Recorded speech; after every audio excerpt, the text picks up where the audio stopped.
तो modern physics चल रही थी, क्वेश्चन चल रहे थे, उसके अंदर क्या हुआ था लास्ट, फोर्स निकालने वाले क्वेश्चन चल रहे थे, है ना।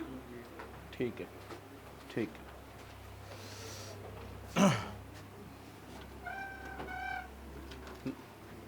एक और क्वेश्चन लिखिए। ये इधर से लाइट रेज आ रही हैं,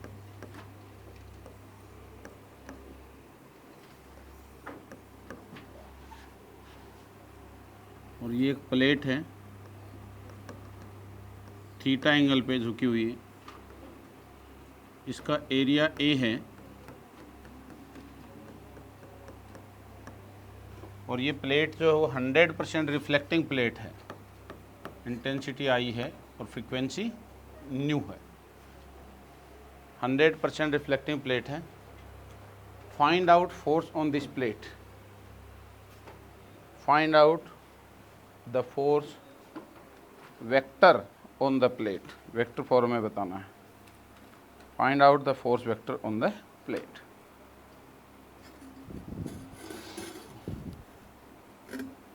क्या करेंगे? सबसे पहला काम क्या करेंगे? फोर्स निकालने के लिए चेंज इन मोमेंटम चाहिएगा।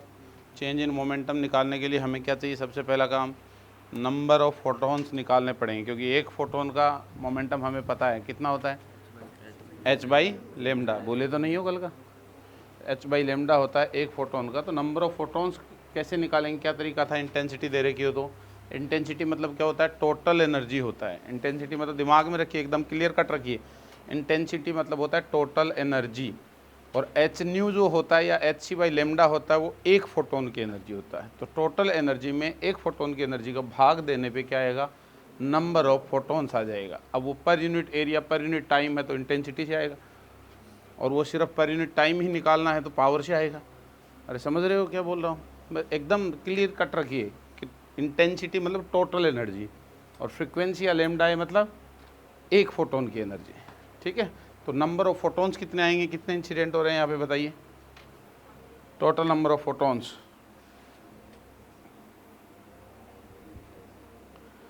बताइए।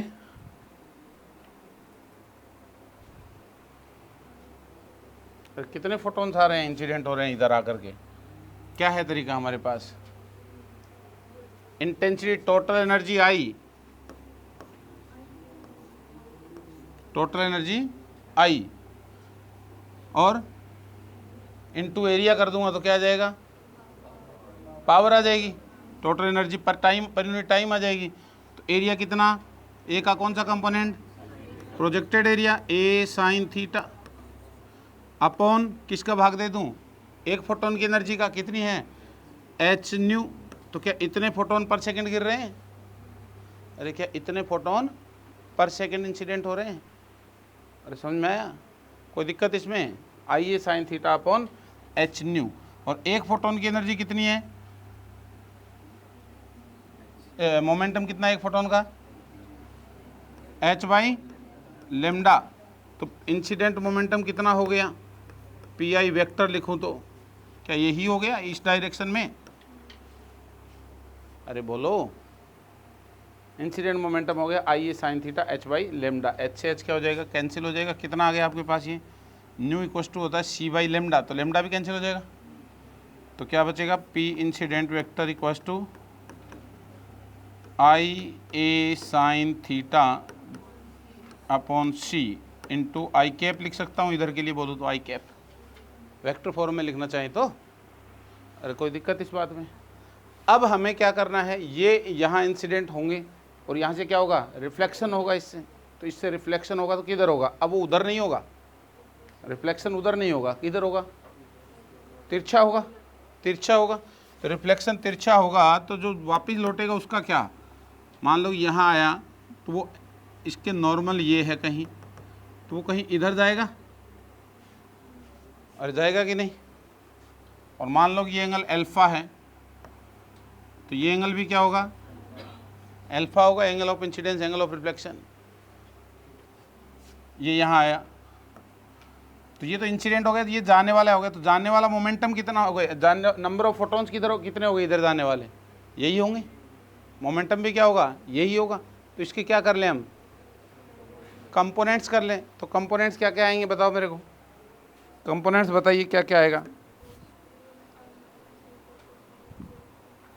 कंपोनेंट्स बताइए मेरे को क्या क्या आएंगे।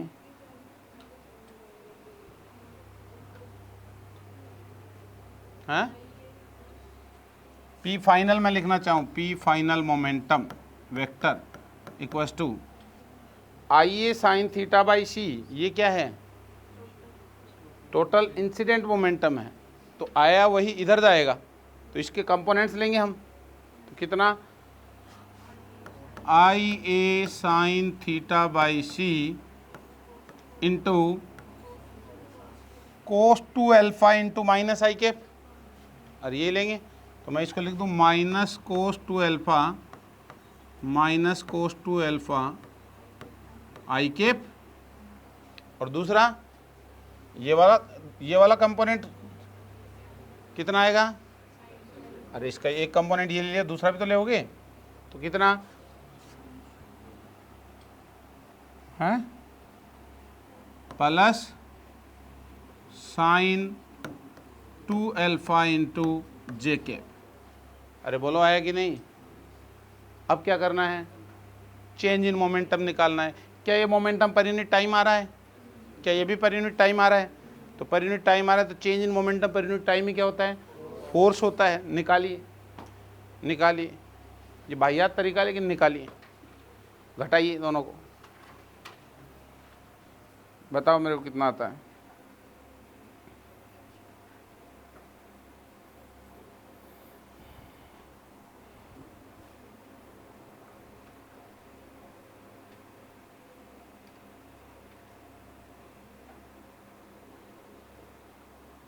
कितना है बताइए बताइए।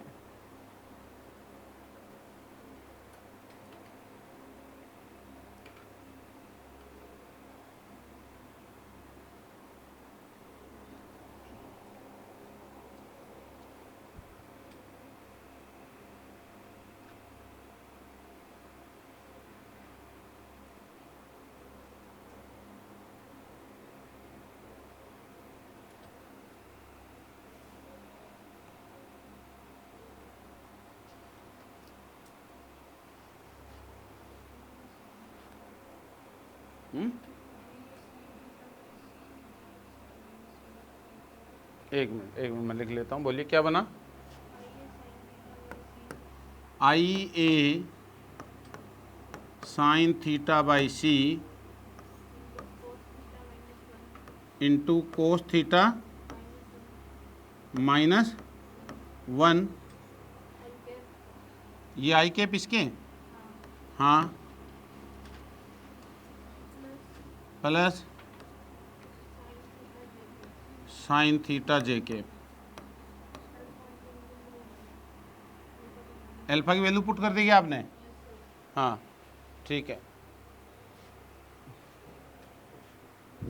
अल्फा की वैल्यू में बताइए एक बार, अल्फा की वैल्यू में क्या होगा, हाँ हैं, I A sine theta by C sine theta by C minus, हाँ हाँ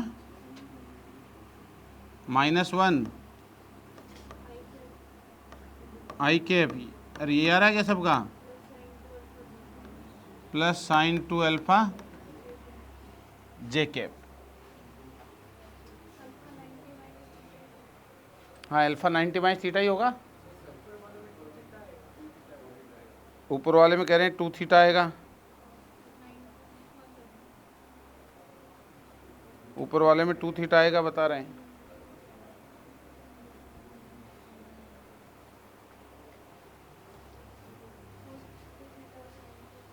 हाँ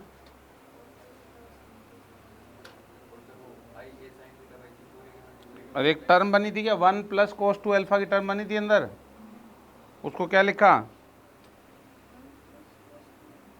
हाँ हैं, उसको क्या लिखा, 2 कोस स्क्वायर अल्फा, लिखो चेंज करके 1 प्लस, हैं? हाँ हाँ,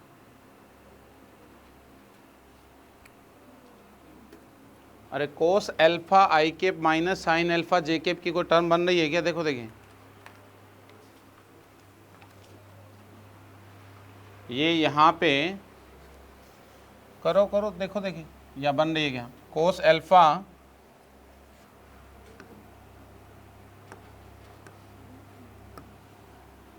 कोस alpha I cap minus sine alpha J cap into something, यहाँ ऐसी कोई टर्म बन रही है?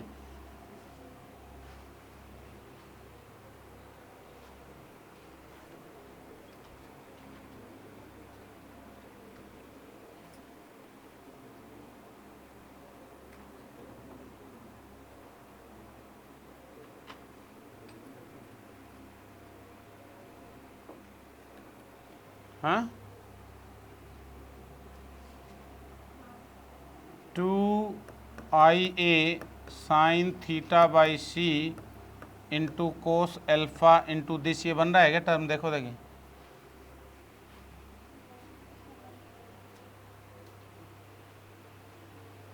बननी चाहिए ये टर्म, तो आप चेक करो। हाँ, अरे बाहर तो वो चेंज लिख रहे हैं हम, तो चेंज में तो वैसी कोई दिक्कत नहीं है ना। चेंज इन मोमेंटम पर यूनिट टाइम, नहीं समझे क्या बोल रहा हूँ? चेंज इन मोमेंटम लिख रहे हैं, तो चेंज इन मोमेंटम पर यूनिट टाइम लिख रहे हैं, तो उससे कोई फर्क पड़ेगा क्या कि इधर की डायरेक्शन में वो अलग ये है?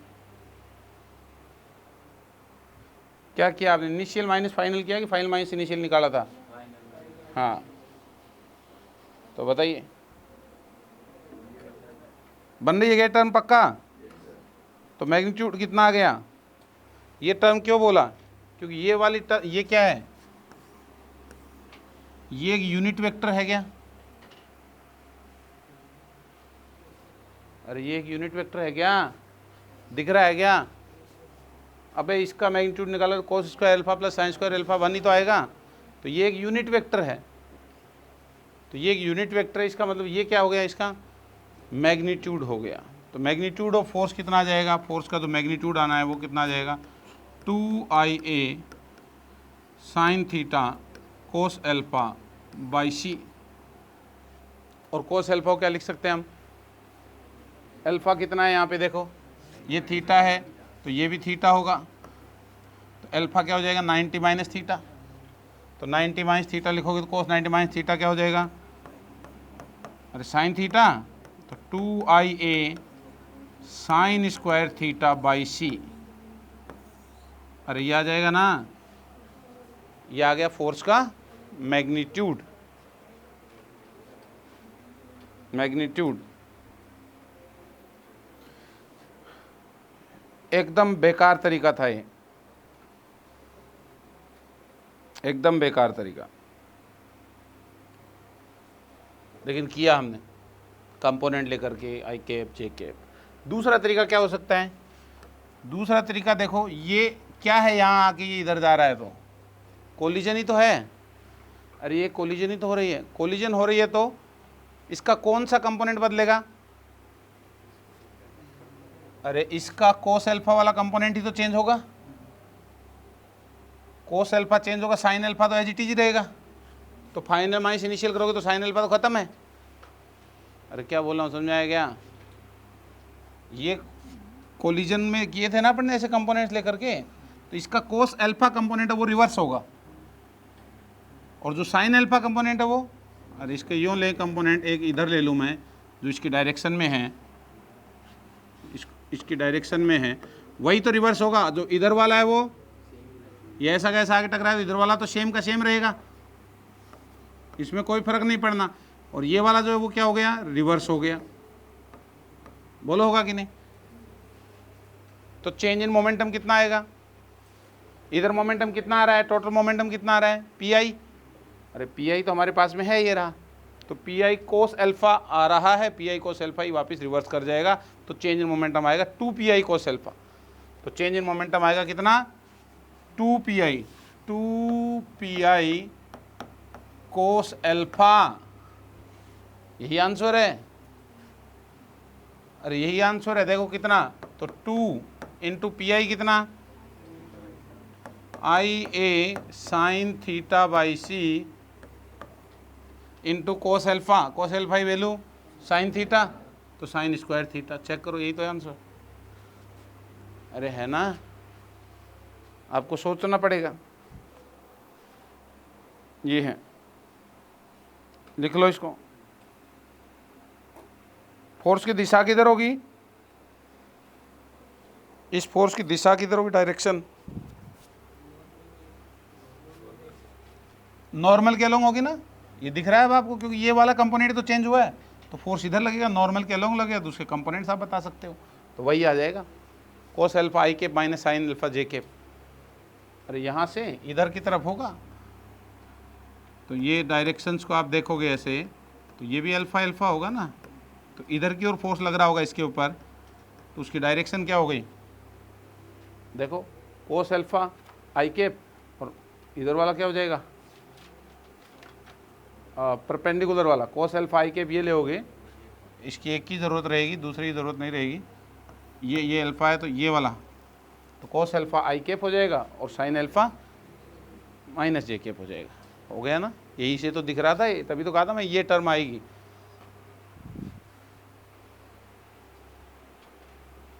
अब इसी में यहाँ वो कुछ स्फीयर दे देगा, कभी कुछ स्फीयर दे देगा, तो बढ़िया सवाल बन जाएगा ये।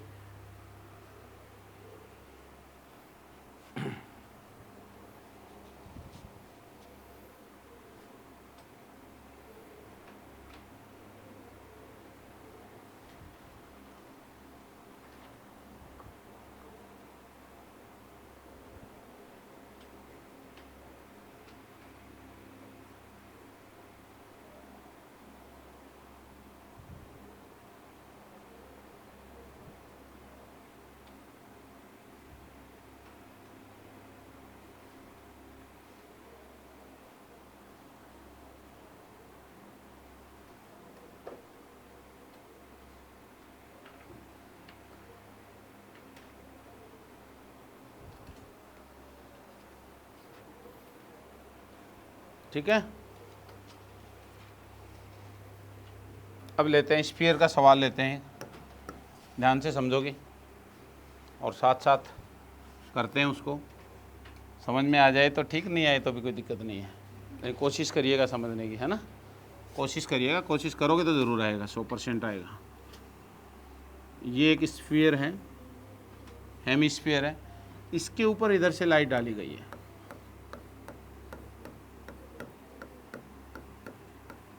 इसकी इंटेंसिटी कितनी है, आई है, और वेवलेंथ कितनी है, लैम्डा है। अब ये इस पे गिरेगी तो क्या होगा भैया, ये इस पे गिरेगी तो इंसिडेंट मोमेंटम तो कितना हो जाएगा, वो तो कैलकुलेट हो जाएगा इजीली, उसमें दिक्कत नहीं है, लेकिन रिफ्लेक्शन क्या होगा, अलग अलग होगा। यहाँ वाला रिफ्लेक्ट होकर ऊपर जाएगा, अरे दिख रहा है ना आपको, यहाँ वाला तो सीधा चला जाएगा ऊपर, यहाँ गिरेगा वो कुछ इधर जाएगा, यहाँ गिरेगा वो कुछ इधर जाएगा, अरे दिख रहा है। तो जाने वाला मोमेंटम, चेंज इन मोमेंटम निकालना है ना, तो इंसिडेंट मोमेंटम या इनिशियल मोमेंटम तो हमारे पास क्या इजीली कैलकुलेट हो जाएगा, इन फाइनल मोमेंटम कैलकुलेट करना दिमाग लगाने वाली बात होगी। तो बताइए कितना इंसिडेंट मोमेंटम, बताइए कितना है, पी आई वेक्टर, या पी आई लिख लो एक बार, magnitude I into area pi R square, दिख रहा है आपको प्रोजेक्टेड एरिया इसका, upon C, I A upon C. अब ये तो याद ही कर लो, पी इक्वल टू क्या होता है, आई ए अपॉन सी होता है, ये वाला ले लिया।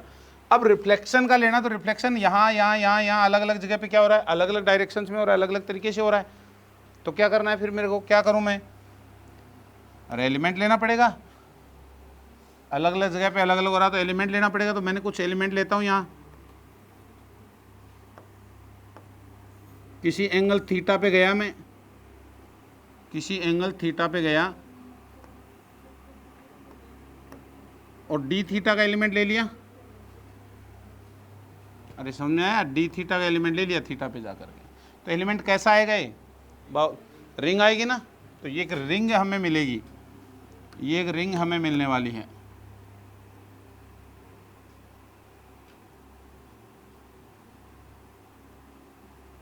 ये मिलेगी, ये रिंग हमारा एलिमेंट होगा।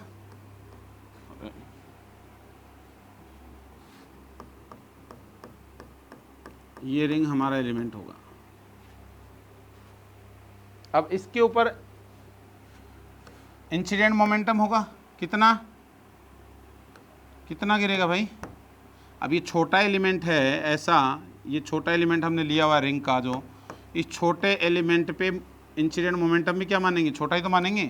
तो हमने कहा नंबर ऑफ फोटॉन्स कम गिरेंगे ना इसके ऊपर, तो हमने कहा कि इस पे कितने गिरे, कितना गिरा है dpi, और इसका नॉर्मल किधर है, इधर कहीं नॉर्मल है इसका, तो उसके बाद क्या होगा इधर का dp फाइनल। अरे बोलो होंगे कि नहीं, एक होगा dpi, एक होगा dp फाइनल। एंगल कितना होगा ये, अरे ये एंगल थीटा है, तो देखो वर्टिकल के साथ ये, तो ये थीटा है कि नहीं, और ये थीटा, तो ये भी थीटा है ना।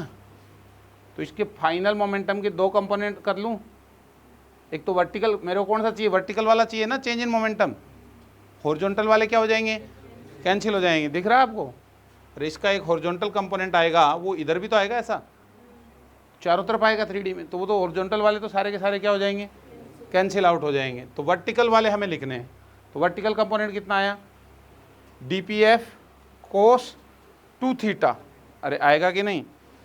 p फाइनल मोमेंटम जो आया वो कितना आया, dpf cos 2 थीटा, अरे ये आया। और टोटल के लिए क्या कर दूं, इसका इंटीग्रेशन कर दूं। इंटीग्रेशन कहाँ से कहाँ होगा बोलो, 0 से π/2 तक, इंटीग्रेशन होगा 0 से π/2 तक। अब dpf और dpi मैग्नीट्यूड वाइज क्या बराबर है, अरे हैं क्या, मैग्नीट्यूड वाइज dpf और dpi क्या है, बराबर हैं। तो इसको क्या लिख दूं, अरे जो जितने फोटोन इधर गए थे वही तो इधर गए थे, तो मैग्नीट्यूड वाइज तो ये हो जाएगा dpi cos 2 थीटा का इंटीग्रेशन कहाँ से कहाँ तक, 0 से π/2 तक।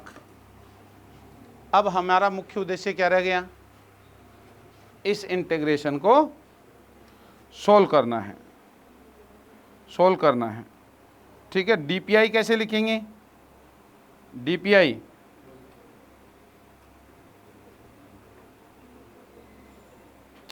कैसे लिखेंगे, क्या दिमाग में आ रहा है आपके, dpi कैसे लिखेंगे,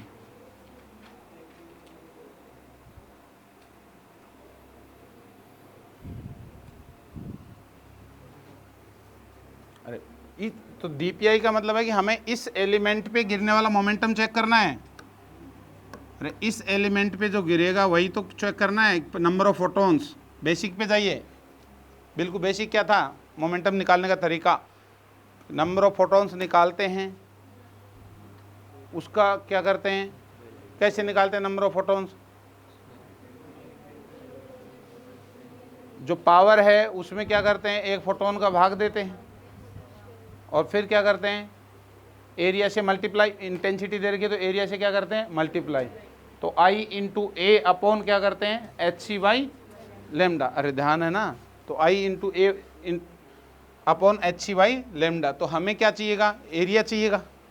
कौन सा एरिया होता है, प्रोजेक्टेड एरिया, जिसके ऊपर वो गिर रहे हैं। अरे प्रोजेक्टेड एरिया होता है ना, तो ये जो हमारा मुख्य उद्देश्य इस सवाल में क्या रह गया, निकालना कि ये प्रोजेक्टेड एरिया कितना आएगा। एरिया कौन सा है, तिरछे वाला है। अरे रिंग तो ऐसी है ना, तिरछी तिरछी है नहीं, तो हमारा ये जो तिरछापन है इसका, ऐसे जो दिख रहा है आपको, इसका प्रोजेक्टेड एरिया क्या ये होगा, ऐसा। अरे ऐसा तिरछा, उसका प्रोजेक्टेड तो ये बनेगा ना, ऐसी तिरछी लाइन का प्रोजेक्टेड एरिया कौन सा बनेगा, बताया हुआ है पीछे, इलेक्ट्रोस्टैट में भी लिया था हमने। ये बनने वाला है, ये वाला प्रोजेक्टेड एरिया, ये वाला एरिया बनने वाला है ना, या यूँ कह दूँ ये वाला बनने वाला है, एक ही बात है, कोई से बता दो, ठीक है। इसका तो हम कैसे निकालें, कैसे निकालें, प्रोजेक्टेड एरिया इसका। क्या तरीका दिमाग में आ रहा है आपके, बताइए कौन सा तरीका दिमाग में आ रहा है प्रोजेक्टेड एरिया हम निकाल पाएँ।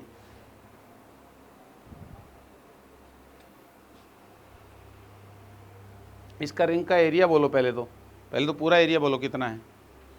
इस रिंग का जो सरफेस एरिया वो कितना है, ये ली है सरफेस एरिया। तो ये रेडियस कितनी है बताओ पहले, ये आर है तो,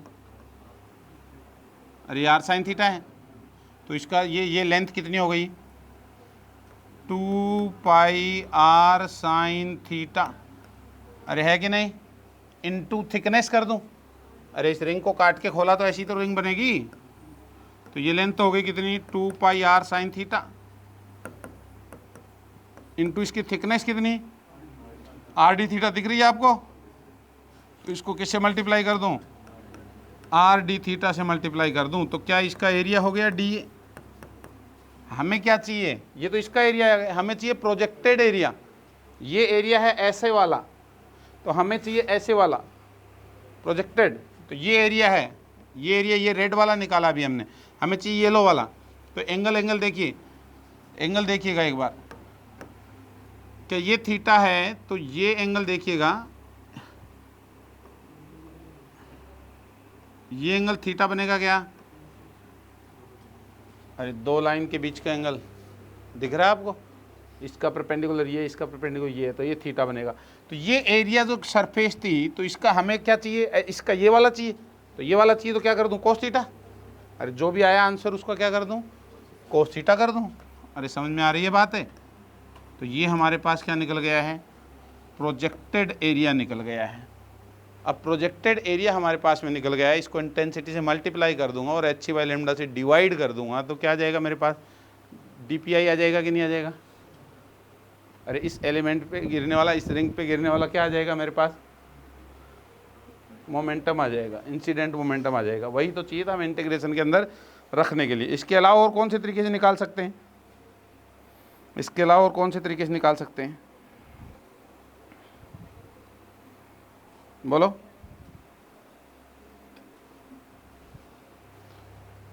अरे कैसे भी दिमाग लगाइए। आपने कहा कि सर मेरे दिमाग में ये आया कि ये जो रिंग है ये कुछ ऐसी बनी हुई है, अरे ऐसी तो है, मतलब इसकी इनर रेडियस अलग है, आउटर रेडियस अलग है। तो इनर रेडियस कितनी है इसकी, R sine theta, outer radius कितनी है इसकी, अरे ये पूरा एंगल कितना हो जाएगा, R sine theta plus D theta. तो आउटर तो इसी से निकलेगी, फिर इसी का कंपोनेंट। अरे समझ गए। तो आपने कहा सर कि मैं इस आउटर रिंग के एरिया में से इनर रिंग का एरिया घटा दूं तो बचा हुआ एरिया आ जाएगा प्रोजेक्टेड। अरे क्या बोल रहा हूँ, समझ में आ रही है ये बात। इस आउटर में से इनर का घटा दिया तो ये प्रोजेक्टेड एरिया आ गया ना ऊपर वाला, ये बाउंड्री थी आउटर की, और इनर वाली घटा दी, इसके बाहर वाली के टोटल एरिया, जो बड़ी रिंग बन रही उसके टोटल एरिया में से अंदर वाली रिंग का एरिया क्या कर दिया, माइनस कर दिया। तो क्या होगा, कैसे निकालूं उसको। आपने कहा सर पाई, बाहर वाली रिंग का एरिया बोलो, सॉरी हाँ बाहर वाली का बोल दो, अंदर वाली का क्या होगा, पहले अंदर वाली का बोल दो, pi R square sine square theta, और बाहर वाली का कितना होगा, pi R square sine square theta plus D theta. अरे दिख रहा है। तो इसमें से वो घटा दूं तो आंसर आएगा सर। तो घटाइए, घटाइए, क्या था, पाई आर स्क्वायर तो आ गया कॉमन, क्या था उधर, sign square theta plus D theta minus sign square theta. अरे यही सॉल्व करना है, यही एरिया आएगा हमारे पास प्रोजेक्टेड एरिया। तो ये कितना आ जाएगा बताइए, पाई आर स्क्वायर और कितना आ जाएगा, ये ए स्क्वायर माइनस बी स्क्वायर दिख रहा है आपको, अरे दिख रहा है क्या। तो ए प्लस बी और ए माइनस बी लिख सकता हूँ इसको। तो ए प्लस बी लिखिए, क्या आएगा, साइन, अरे ए ये है और बी ये है, तो कितना 2 theta plus D theta A plus B,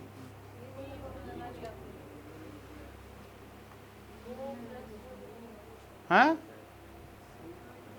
गलत है। अरे A square plus minus B square को ए प्लस बी और ए माइनस बी नहीं लिख सकते हैं?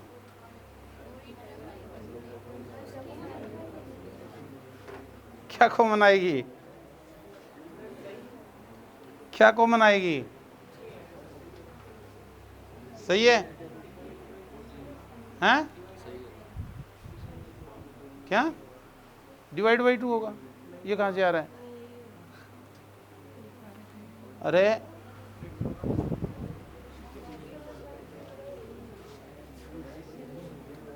अरे भैया सुनो इधर, क्या कौन सी ज़्यादा पढ़ लिए क्या? तो बहुत ज़्यादा पढ़ लिए लगते हो। ए स्क्वायर माइनस बी स्क्वायर है, ए प्लस बी लिख रहा हूँ, ए माइनस बी लिख रहा हूँ ब्रैकेट में, इसमें दिक्कत क्या आ रही है आपको? ये ए नहीं है क्या?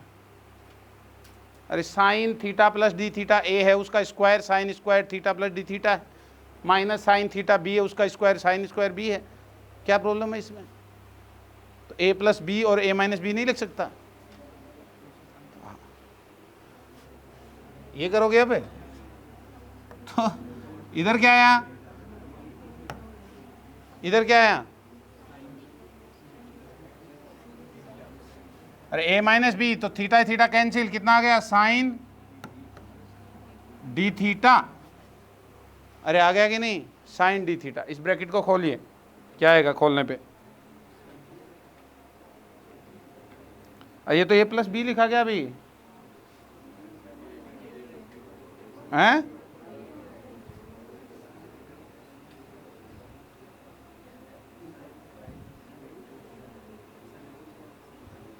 दोनों आ गए?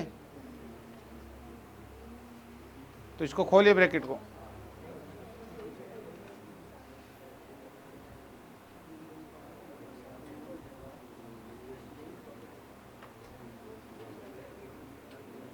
अरे बोलो भाई,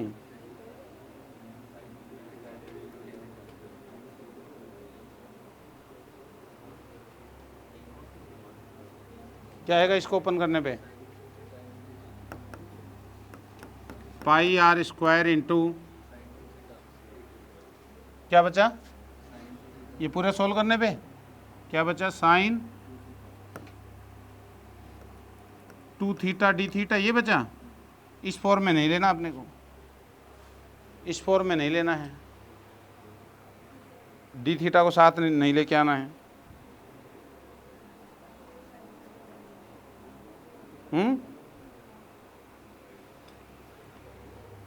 ये इसको ओपन कर लिया ना आपने, और ये बता चल, ये आ गया साइन, हाँ डी थीटा की फॉर्म में तो लेना, एलिमेंट है, वहाँ भी तो आया था। अरे यहाँ भी तो आया था, यहाँ भी तो डी थीटा आ रहा है, देखो कोई दिक्कत नहीं, ठीक है। फिर तो क्या आ जाएगा ये? पाई आर स्क्वायर, इसकी फॉर्म जैसा बनाऊँ तो 2 साइन थीटा कोस थीटा, देखो बन रहा है। अरे साइन 2 थीटा को क्या लिख दिया?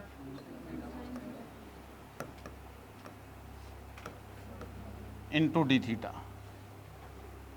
अरे बन गया कि नहीं?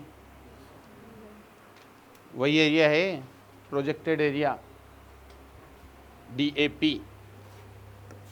सेम ही है। देखो ये जो है और वही ये है।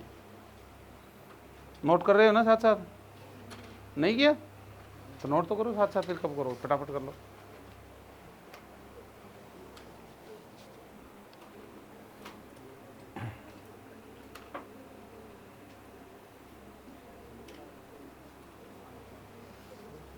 तीसरा तरीका क्या हो सकता है निकालने का? अरे तीसरा तरीका प्रोजेक्टेड एरिया निकालने का क्या हो सकता है? तीसरा तरीका, एक किया हमने ऐसे लेकर के, उसका कंपोनेंट लेकर के। दूसरा तरीका हमने लगाया कौन सा? ये वाला, एकदम बेसिक। तीसरा तरीका, किसी ने कहा कि सर ये वाला जो एरिया, ये एक डिस्क मान लूँ पूरी, अरे ये अंदर वाली को क्या मान लूँ, डिस्क मान लूँ, कितनी रेडियस की, r साइन थीटा की, तो डिस्क का एरिया कितना होता है, area of disc pi r square, r कितना, r साइन थीटा का स्क्वायर कर दूंगा तो r square sine square theta, ये एरिया ऑफ डिस्क हो गया, एरिया ऑफ डिस्क।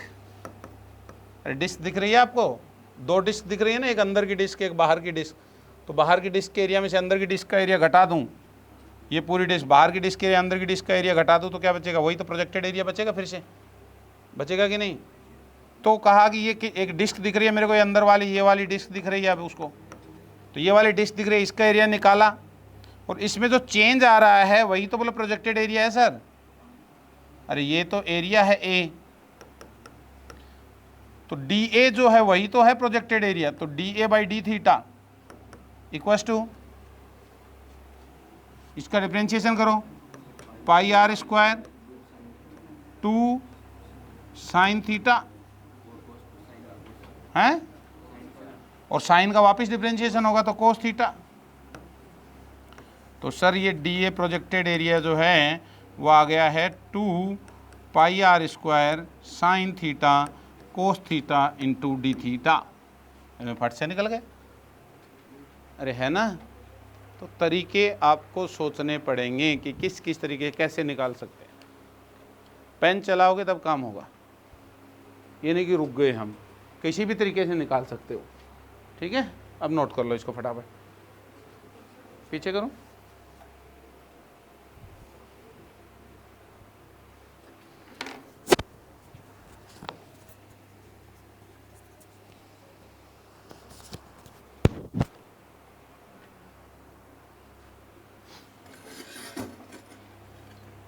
आता हूँ मैं 1 मिनट, है ना।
कर लिए क्या भाई नोट है, हाँ अभी भी नहीं किया, नेक्स्ट स्लाइड करूँ क्या, जल्दी करो जल्दी करो।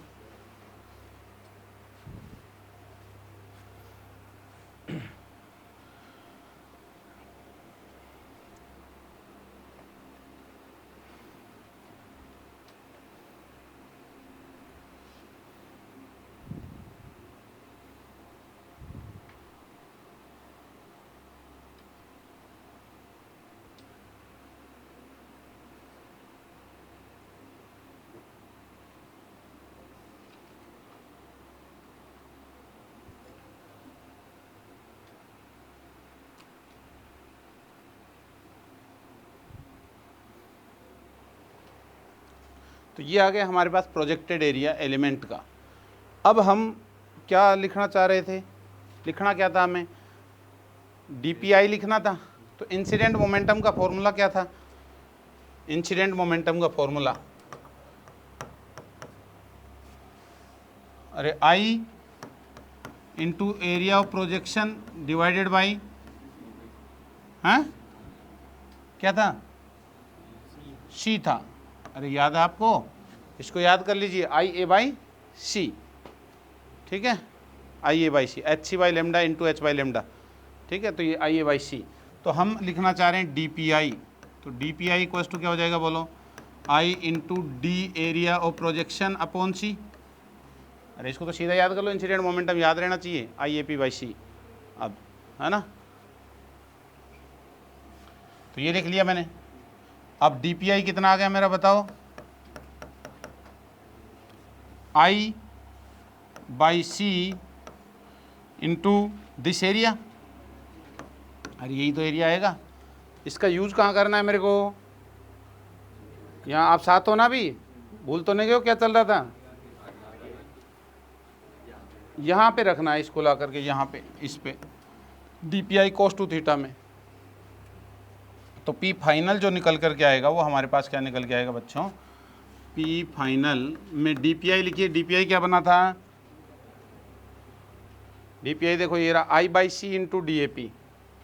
बोलो मेरे को बोल के बताओ क्या बना था, I/C इंटू DAP कितना था, 2 पाई R square into cos theta into D theta, यही बना था।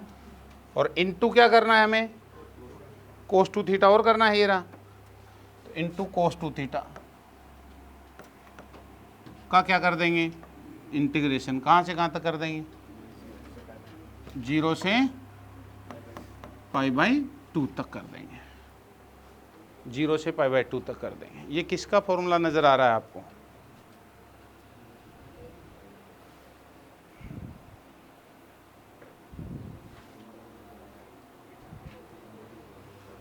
ये किसका फॉर्मूला नज़र आ रहा है, हैं, साइन 4 थीटा नज़र आ रहा है ना, वेरी गुड, नज़र आना भी चाहिए। I/C और πr स्क्वायर को बाहर निकाल लिया,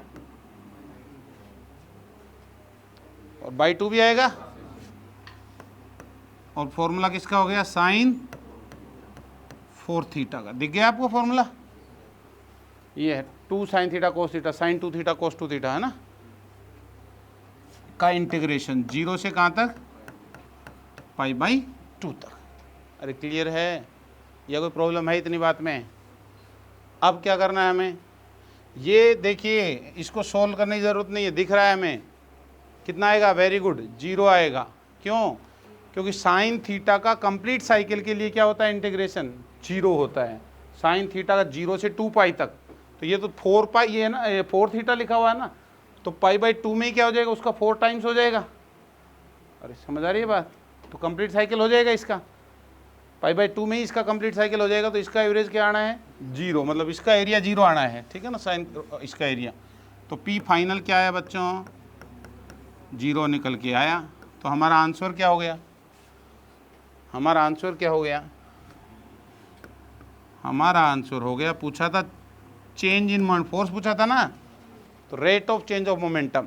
तो फाइनल मोमेंटम 0 है, तो इनिशियल मोमेंटम कितना था, नीचे जो गिर रहा था वो P initial I into πr square by C। अरे ये तो था IA/C, यही हमारा क्या हो गया, आंसर हो गया। और होना भी चाहिए था, होना भी चाहिए था। क्यों होना चाहिए था, क्योंकि हमें दिख रहा था, देखो मैंने बताया था तुम्हें, चलो मैं फिर बना लेता हूँ। क्योंकि हमें दिख रहा था, क्या दिख रहा था, कि ये जो स्फीयर था, इस पे मान लीजिए कि यहाँ ये 45 डिग्री वाली लाइन है, 45 डिग्री वाली लाइन है, तो नॉर्मल यहाँ होगा, इस पे कोई गिरेगी लाइट रे, किधर जाएगी भाई, या फोटोन गिरेगा वो इधर जाएगा। अरे एंगल 45 होगा तो 45 पे जाएगा ना, समझ गए। तो इससे ऊपर वालियों का क्या होगा, इधर होगा, तो उनका वर्टिकल कंपोनेंट ऊपर आएगा। और इससे नीचे वालियों का क्या होगा बे, उनका नॉर्मल कहीं इधर आए नीचे आएगा ना, तो उनका वर्टिकल कंपोनेंट नीचे आने वाला नेगेटिव, तो पॉजिटिव और नेगेटिव मिलकर के क्या हो रहे हैं, कैंसिल हो रहे होंगे, तभी क्या हुआ होगा, जीरो हुआ होगा। अरे समझ में आया? सवाल स्टेप्स नहीं याद करने हैं कि सवाल को रटूंगा मैं ऐसे ऐसे ऐसे करके, स्टेप्स अपने आप बनते चले जाएंगे, आप सॉल्व करते चले जाओगे, पेन चलना चाहिए बस। समझ में आ गया क्या सवाल? नहीं है तो भी कोई बड़ी बात नहीं, आ गया तो अच्छी बात है, ठीक है।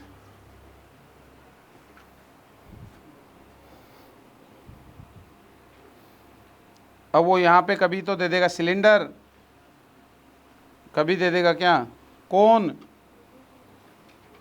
तो आपको सिर्फ एक बात ध्यान रखनी है कि इंसिडेंट मोमेंटम कितना होता है, आई ए बाई सी होती है, ठीक है। आई ए बाई ए, एरिया कौन सा है, प्रोजेक्टेड एरिया निकालना है। अब वो कई बार सिलेंडर दे देगा, तो सिलेंडर दे देगा तो उसके ऊपर का वो दिखने में आपको लगेगा बहुत बवाल है, लेकिन करने लगोगे तो कुछ नहीं है, ठीक है। स्फीयर पे अच्छे सवाल बन सकते हैं, ये है। अभी इनकी ज़रूरत नहीं है ज़्यादा। एलिमेंट पे निकालोगे तो आई डी ए बाई सी हो जाएगा। हेडिंग डाल दो photo electric effect, photo electric effect, photo electric effect.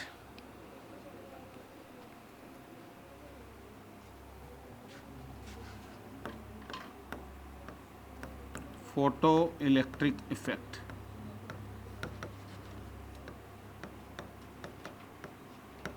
इसमें सबसे पहली टर्म लिखिए वर्क फंक्शन, सबसे पहली टर्म लिखिए work function.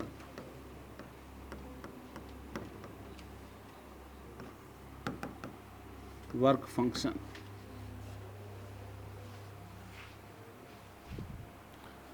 From any metal, लिखिए from any metal electron cannot come by, electron cannot come by itself,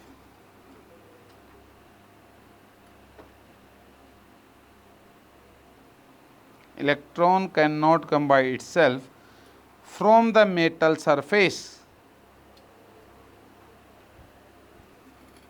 from the metal surface। अरे आप कहोगे फ्री इलेक्ट्रॉन्स होते हैं सर, वो तो चलते हैं, उन पे तो कोई बाउंडेशन नहीं होता। अरे फ्री तो होते हैं, लेकिन वो बाहर नहीं निकल के गिर जाते। यानी कि इस पेन, ये कंडक्टर है पेन, तो इसके अंदर फ्री इलेक्ट्रॉन, मैं यूँ इसको दो चिटके मारूँ और झड़क गए इलेक्ट्रॉन नीचे, ऐसा थोड़ी होता है। अरे ये कुछ ऐसा है जैसे अपनी क्लास है और मैं आपको क्लास में कहूँगी भाई तुम फ्री हो, क्लास में घूम लो कहीं भी, लेकिन बाहर नहीं जाना है, तो फ्री इलेक्ट्रॉन्स तो अंदर घूम रहे हैं, उनकी क्लास के अंदर घूम रहे हैं, क्लासरूम में घूम रहे हैं, वो बाहर नहीं आ सकते। बाहर उनको निकालने के लिए क्या चाहिए, कुछ एनर्जी चाहिए। वो जो मिनिमम एनर्जी चाहिए उनको बाहर निकालने के लिए, वही क्या कहलाती है, वर्क फंक्शन कहलाती है। मेटल सरफेस से बाहर लाने के लिए जो एनर्जी चाहिए, तो लिखिए it needs a minimum amount of energy, it needs a minimum amount of energy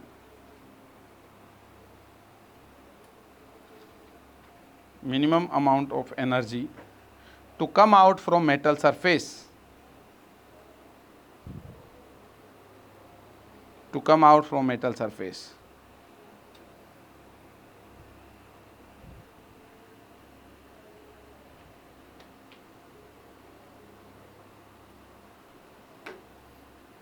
The average value for all bounded, the average value for all bounded unbounded electrons of energy, the average value for all bounded unbounded electrons of energy required, energy required to come out, to come out is called work function, is called work function,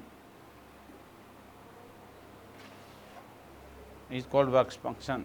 तो हम average लेते हैं, हम ये मानते हैं कि हर electron को क्या चाहिए निकलने के लिए, एक सर्टेन एनर्जी चाहिए उस मेटल के इलेक्ट्रॉन निकलने के लिए, वो वर्क फंक्शन। लेकिन सबका जीवन अलग अलग होता है, सबको एक नहीं चाहिए, तो हम क्या लेके चलते हैं, एवरेज। हमें तो एक ही चाहिए है, ठीक है ना, एक ही चाहिए। और लगभग सभी मेटल्स के लिए फाई की वैल्यू जो है, इसको फाई से डिनोट करते हैं वर्क फंक्शन को, phi is less than 6 electron volt होता है। अब ये नहीं कि इस पर रिजिड हो गए, नहीं 7 आ ही नहीं सकता, ऐसी कोई बात नहीं है, अप्रोक्सीमेट है कि 6 इलेक्ट्रॉन वोल्ट से ऑलमोस्ट सभी मेटल्स के लिए क्या होता है, कम कम ही होता है। तो लिख दीजिए for any metal phi is less than 6 electron volt.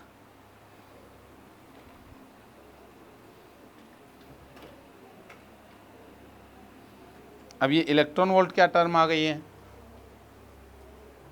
Electron volt क्या है भैया, अरे इलेक्ट्रॉन वोल्ट, इलेक्ट्रॉन को एक्सेलरेट, एक इलेक्ट्रॉन को 1 वोल्ट पोटेंशियल डिफरेंस से एक्सेलरेट किया जाए तो उसके द्वारा एक्वायर्ड एनर्जी 1 इलेक्ट्रॉन वोल्ट होगी। अरे इलेक्ट्रॉन को एक्सेलरेट करना है तो कैसे एक्सेलरेट करोगे, पेन को एक्सेलरेट करना, फेंक दिया पेन एक्सेलरेट हो गया, इलेक्ट्रॉन को थोड़ी फेंक सकते हो पकड़ के, तो उसके लिए क्या लगाना पड़ेगा, इलेक्ट्रिक फील्ड लगाना पड़ता है। तो इलेक्ट्रिक फील्ड की वजह से पोटेंशियल डिफरेंस आएगा। तो वर्क का फॉर्मूला क्या था, क्यू डेल्टा वी, अरे ध्यान है, तो क्यू डेल्टा वी था। तो वो पोटेंशियल डिफरेंस कितना लगाना पड़ेगा, वो 1 वोल्ट का लगाना पड़े 1 इलेक्ट्रॉन के ऊपर, तो उसको बोल दिया 1 electron volt, Q delta we. Q की वैल्यू कितनी है इलेक्ट्रॉन की, 1.6 इंटू 10⁻⁻19, और 1 वोल्ट है तो वोल्ट ही हो जाएगा, तो कुलाम इंटू वोल्ट, इतने कुलाम इंटू वोल्ट, और कुलाम इंटू वोल्ट को क्या लिखते हैं हम, जूल, अरे इसी को क्या लिखते हैं, जूल, तो ये इतना जूल हो जाएगा फिर। अरे समझ गए, तो बोले इतना गंदा सा ये नंबर नहीं लिखना पड़े, इसके लिए सीधा ही क्या लिख दो, बोला 1 इलेक्ट्रॉन वोल्ट लिख दो। इसका मतलब क्या है, इलेक्ट्रॉन की वैल्यू है, और ये कुलाम इंटू वोल्ट जूल बन जाएगा फिर। अरे समझ गए इलेक्ट्रॉन वोल्ट का मीनिंग क्या है, ये इलेक्ट्रॉन वोल्ट एनर्जी है। दिस लिखिए, इसमें नंबर 1 पॉइंट लिखिए, this energy can be provided by heating. First point है this energy can be provided by heating.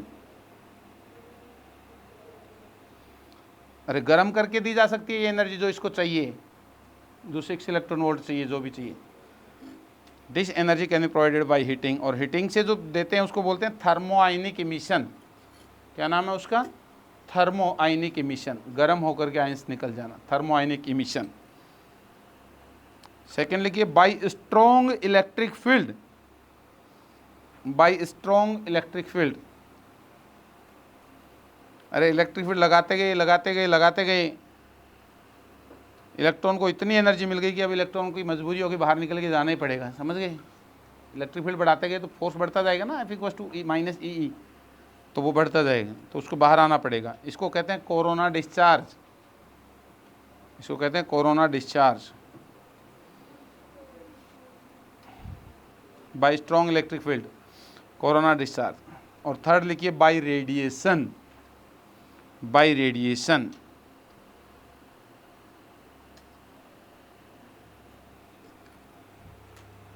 Radiation में क्या है कि कोई मेटल की प्लेट थी, प्लेट के ऊपर क्या क्या हमने लाइट डाली, एक्सरे डाली, यूवी डाली, जो भी रेडिएशंस डाले, उसको लेकर के एब्जॉर्ब करके क्या हो गई, इलेक्ट्रॉन बाहर निकल करके आ गए। ये मेथड कौन सा था, बाई रेडिएशन। तो ये 3 मेथड हैं किसके, इलेक्ट्रॉन को बाहर निकालने की, ठीक है ना, या फोटो इलेक्ट्रिक इफेक्ट जनरेट करने की, यूँ कहूँ तो, ठीक है, यही तो है। अब तीनों पे सवाल करते हैं एक एक। देखिए पहला सवाल, पहला सवाल, 8 gram of copper is 8 gram of copper is supplied 8 gram of copper is supplied 16 joule पर सेकेंड, 16 जूल पर second. The 10% of energy is absorbed by, the 10% of energy is absorbed by free electrons, is absorbed by free electrons.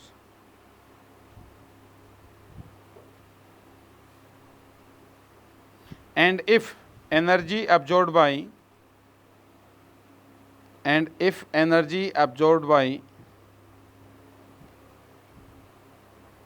a free electron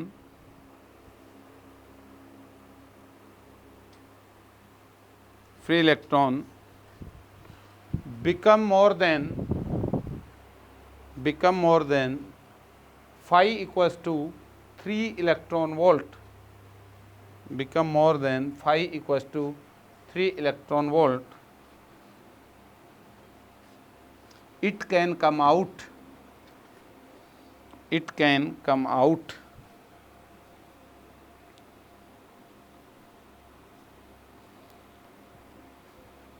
if each copper atom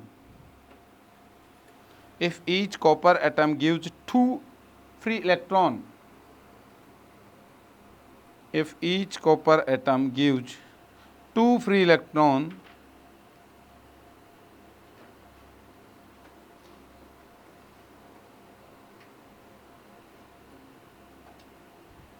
then find out time after which electron will be ejected,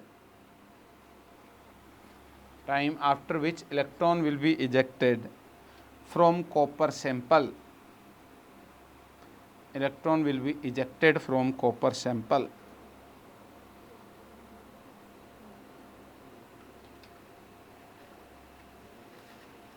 करो।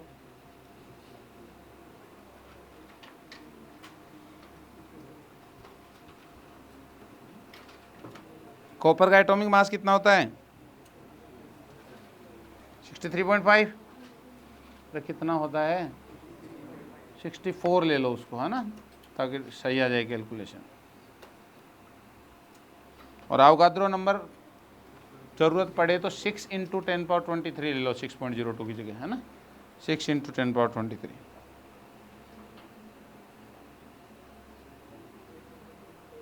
करो।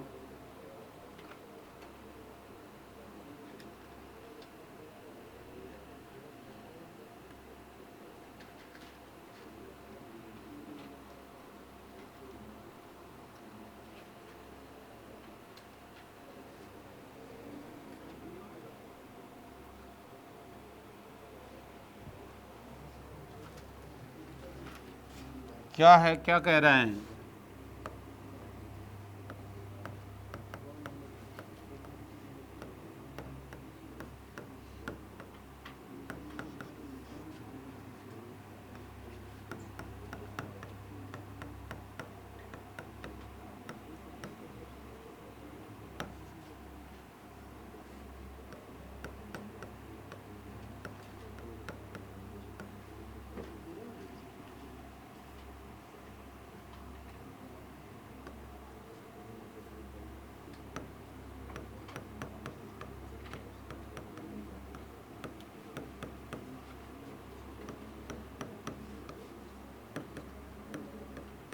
सही बात है कि नहीं है? जैसे ही एक इलेक्ट्रॉन को 3 × दिस जूल एनर्जी मिलेगी, वो अब निकलेगा। 3 इलेक्ट्रॉन वोल्ट दिया है ना आपको, तो अगला थॉट प्रोसेस का दिमाग में आएगा आपके कि मैं पता लगाता हूं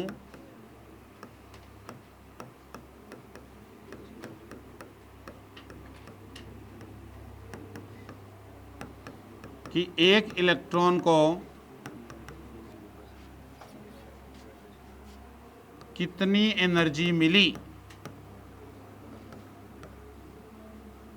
अरे तभी तो बता पाओगे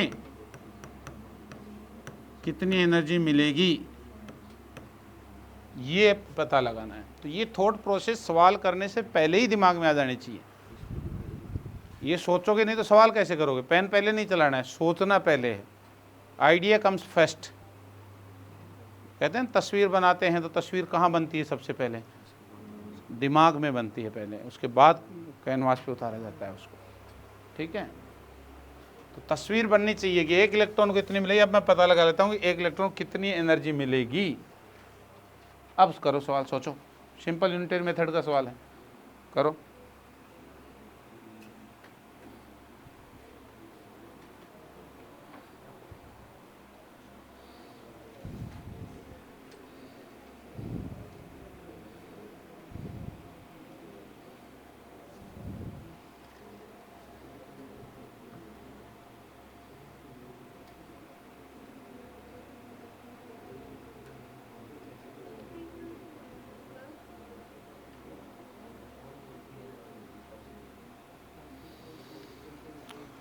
अरे निकला क्या? टोटल कितनी दी जा रही है? 16 जूल दी जा रही है एक सेकेंड में। 16 जूल दी जा रही है। कितने इलेक्ट्रॉन्स को दी जा रही है?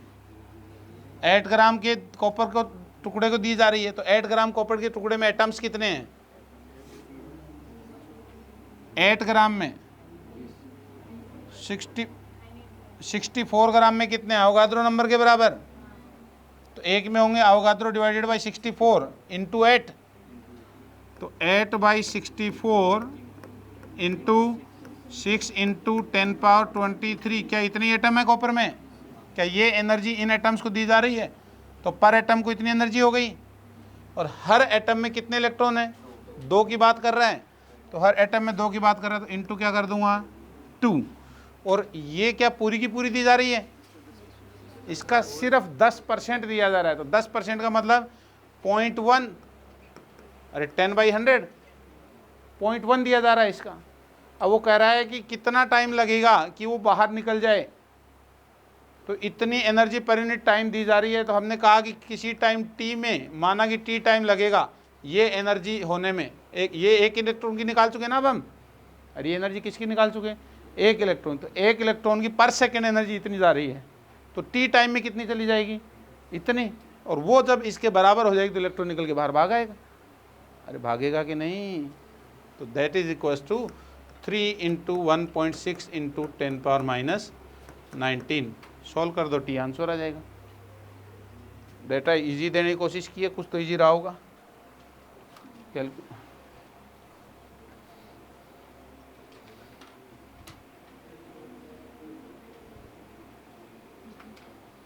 नोट लिखो, नोट लिखो।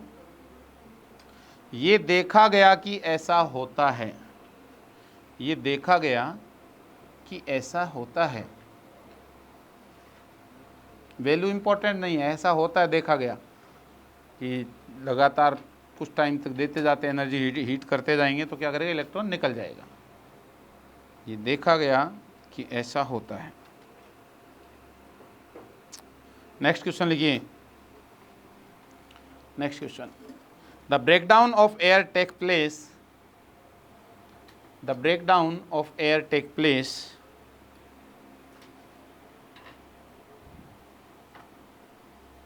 the breakdown of air take place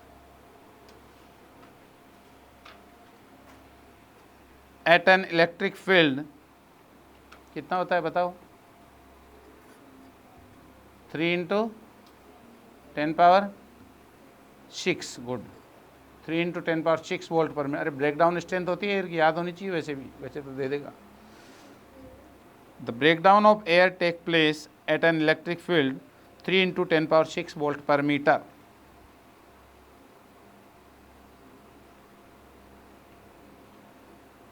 A conducting sphere of radius capital R, a conducting sphere of radius capital R is kept, a conducting sphere of radius capital R is kept, of radius capital R is kept in air, is kept in air।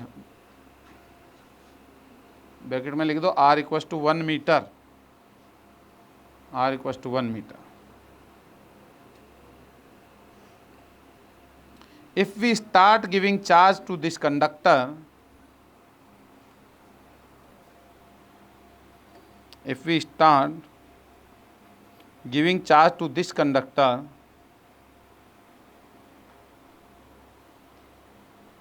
1 microcoulomb per second, 1 microcoulomb per second,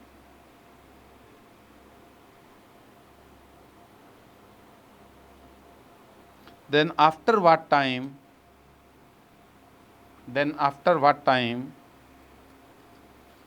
electron from metal start traveling in air, start traveling in air।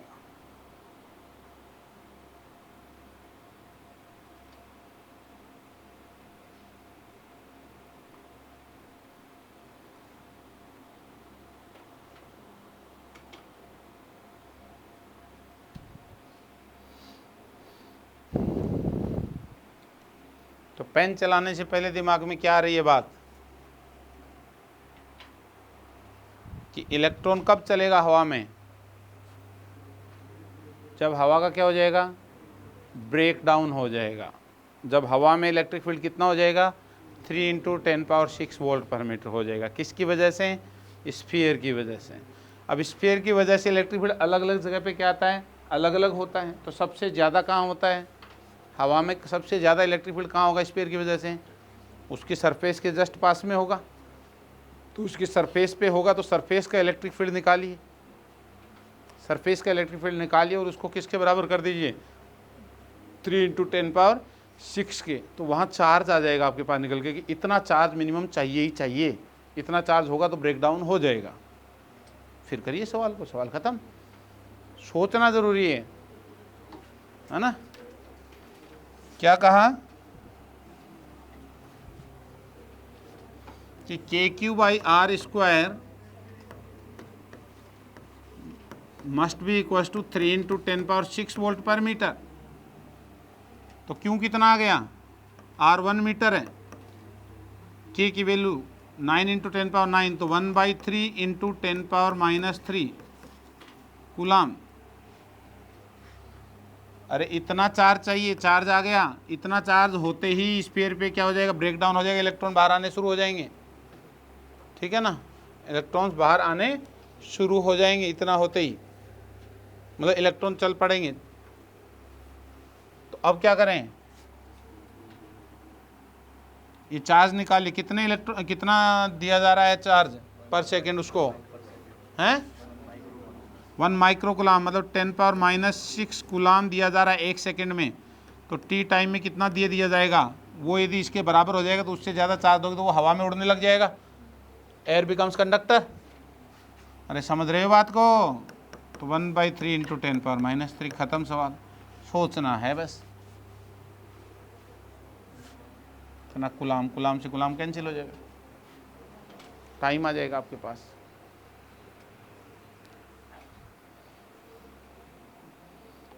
Note लिखिए, ये देखा गया है कि ऐसा होता है,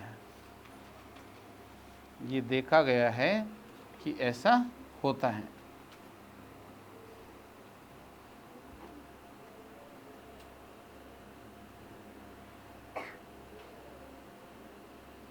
values पे मत जाना, ये फेनोमेनन होते हुए देखा गया ऐसा कि चार्ज देते जाएं तो उड़ने शुरू कर देता है। एक लिमिट होती है चार्ज देने की किसी ऑब्जेक्ट को, इसीलिए तो कैपेसिटर की ज़रूरत पड़ी थी ताकि और ज़्यादा स्टोर कर पाएँ। नहीं तो सीधी प्लेट पे कर लेते, दूसरी प्लेट अर्थिंग वाली काय के लिए ला रहे थे कैपेसिटर के बाजू में, इलेक्ट्रिक फील्ड में स्टोर करने एनर्जी को, तभी तो ला रहे थे।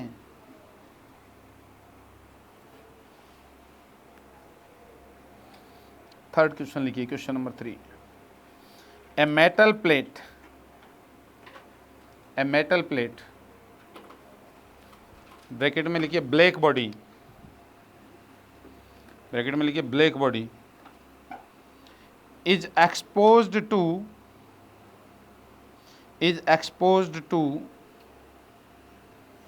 monochromatic light, is exposed to monochromatic light। Bracket में लिख दो I, न्यू फ्रीक्वेंसी है ना, I इंटेंसिटी। मोनोक्रोमेटिक हो गया ना, न्यू फिक्स हो गया तो C/λ, लैम्डा फिक्स हो गया, एक ही वेवलेंथ या एक ही फ्रीक्वेंसी की। is exposed to monochromatic light, bracket में I, new. area of the plate is A, area of the plate is A।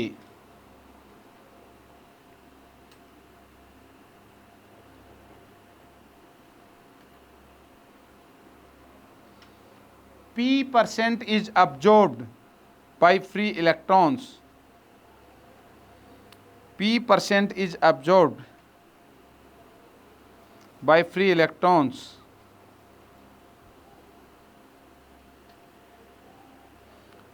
and n is the number, and n is number of free electrons, and n, capital N, is number of free electrons। Work function is phi,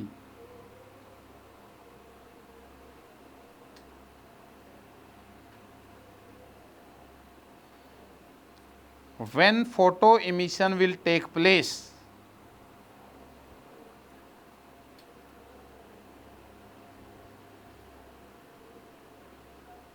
when photo emission will take place. अरे इसको photo emission कह दिया, light गिरा के energy निकली है ना, photon.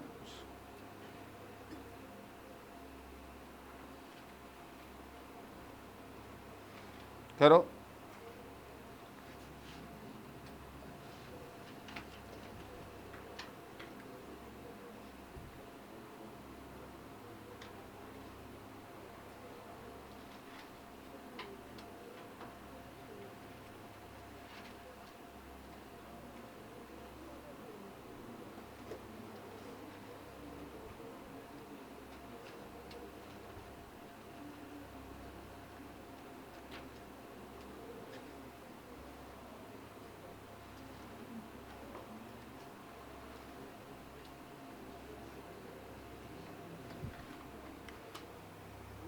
करिए।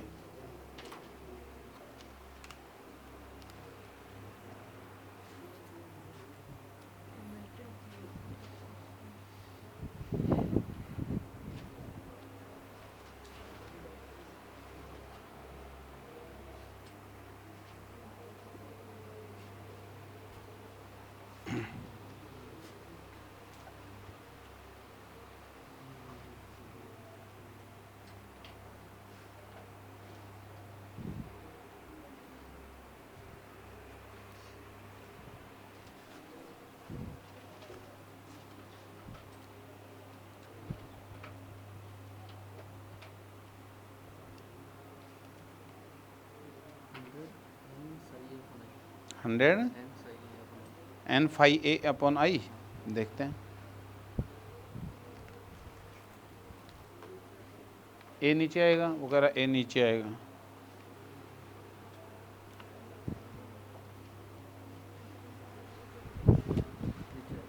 नीचे आएगा। समझ आ गई तेरे कहानी? क्यों? तूने डिवाइड कैसे कर दिया उसको? हाँ, कैसे कर सकता है तू ऐसी गलती? आई तो पर यूनिट एरिया होती है ना, तो इनटू एरिया करेंगे ना, करते जा रहे हैं सवालों में। हाँ भैया, क्या किया आपने? बोलो। अरे ये कोई प्लेट थी, प्लेट पे गिर रहे हैं आकर के, तो कितनी एनर्जी आ रही है पर सेकेंड? तो आई इंटू ए, एरिया गिवन है ना, आई इंटू ए, आई इंटेंसिटी है, ए एरिया पे आके गिर रही है, तो पर सेकंड इतनी पावर आ रही है, मतलब पावर इतनी आ रही है, तो पर सेकंड इतनी एनर्जी आ रही है। ये टोटल एनर्जी है, ध्यान रखोगे। ये कैसी एनर्जी है? टोटल एनर्जी इतनी आ रही है, आई ए। इसका कितना परसेंट ले रहे हैं इलेक्ट्रॉन्स? पी परसेंट, तो पी बाई 100, पी बाई 100। कितने हैं टोटल इलेक्ट्रॉन? एन। तो हर इलेक्ट्रॉन को कितना मिलेगा? Divided by N. क्या है? पर सेकंड है, पर सेकंड हर इलेक्ट्रॉन को इतनी एनर्जी मिल रही है, तो टी टाइम में कितनी मिल जानी चाहिए? अरे इतनी मिल जाएगी तो बाहर आ जाएगा, वर्क फंक्शन के बराबर मिल जाएगी तो बाहर निकल जाएगा। अरे ये तो करोगे और क्या। तो टी कितना आ गया आपके पास? टी कितना आ गया? 100 N five divided by I A P. अरे ऐसे ही तो फॉर्मूले बनाते हैं, और क्या। ये फॉर्मूला बन गया।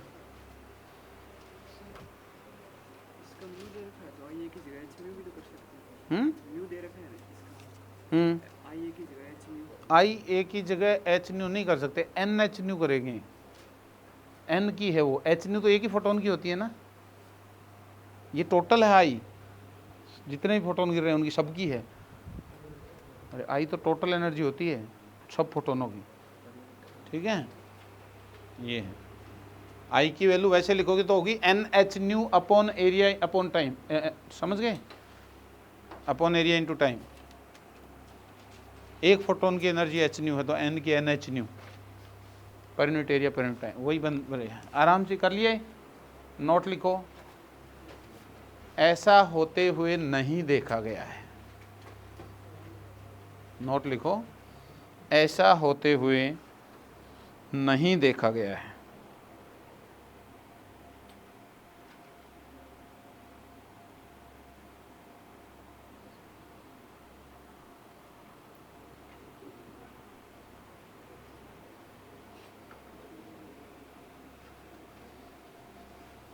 ऐसा होते हुए नहीं देखा गया है। तो ऐसा होते हुए देखा गया मैं लिखवा रहा था, उसका क्या मतलब था? पहले में लिखवाया तो मैंने कि उसको गर्म करते जाएं तो थोड़ी देर बाद इलेक्ट्रॉन निकल जाते हैं, ये देखा गया। दूसरे में क्या लिखवाया कि चार्ज दिया गया स्पीकर को दिया गया, थोड़ी देर बाद चार्ज क्या करने लग जाएगा, हवा में उड़ने लग जाएगा। ऐसा होता हुआ देखा गया।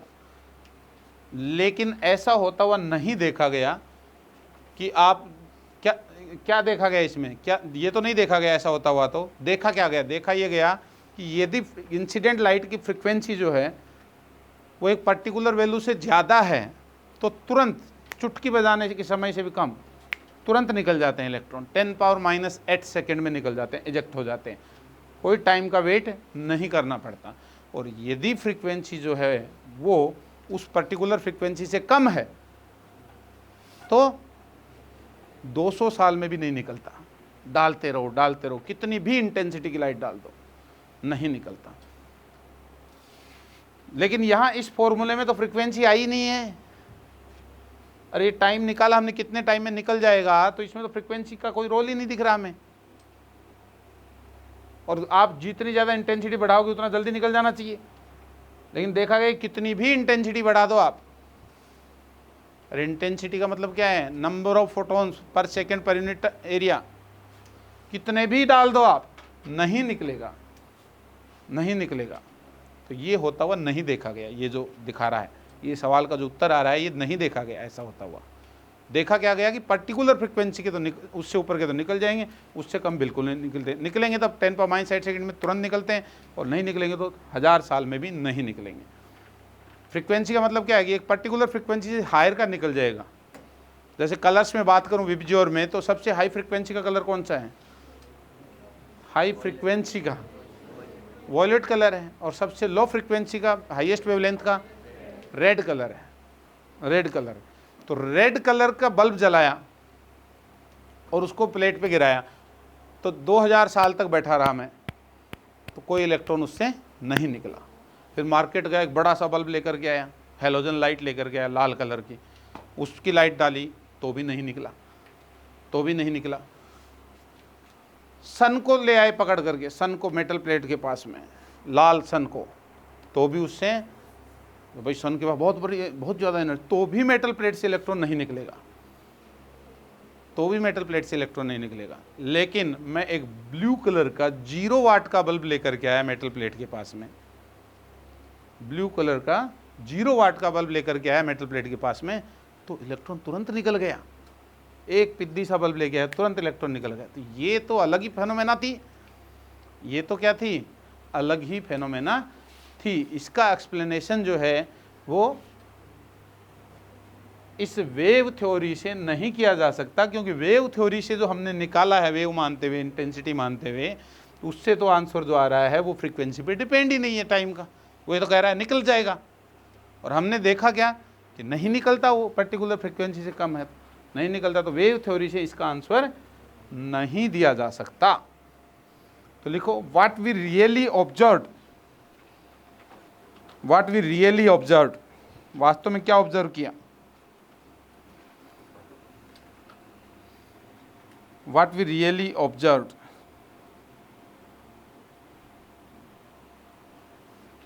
What we really observe.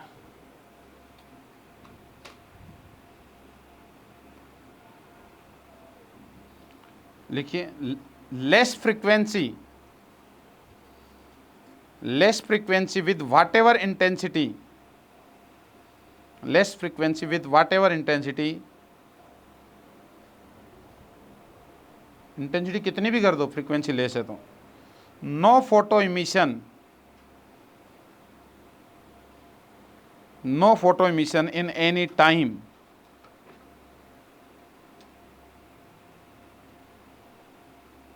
No photo emission any time. अरे समझ गए? मैं छोटी फ्रीक्वेंसी लाल रंग का बल्ब लेके खड़ा रहा हजारों सालों तक, तो भी कोई इलेक्ट्रॉन नहीं निकला। सूरज को कहा भाई तुम्हारे पास बहुत ताकत है, बहुत एनर्जी, तुम दो इसको एनर्जी, इलेक्ट्रॉन निकल जाए, तो इलेक्ट्रॉन नहीं निकलेगा, नहीं निकलेगा। समझ रहे हो बात को? ये है। और ब्लू कलर वाला डालते ही क्या हुआ? तुरंत निकल गया। इसका मतलब गड़बड़ है।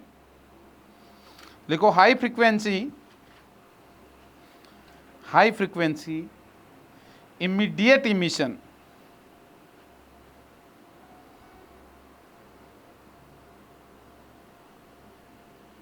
high frequency immediate emission whatever intensity,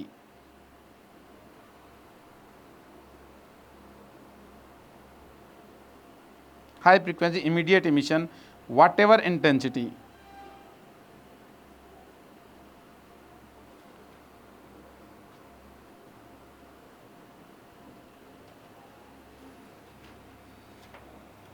high frequency तो तुरंत निकलता है, तुरंत निकलता है, लो फ्रीक्वेंसी पे नहीं निकलता है, ठीक है, लो फ्रीक्वेंसी पे नहीं निकलता है।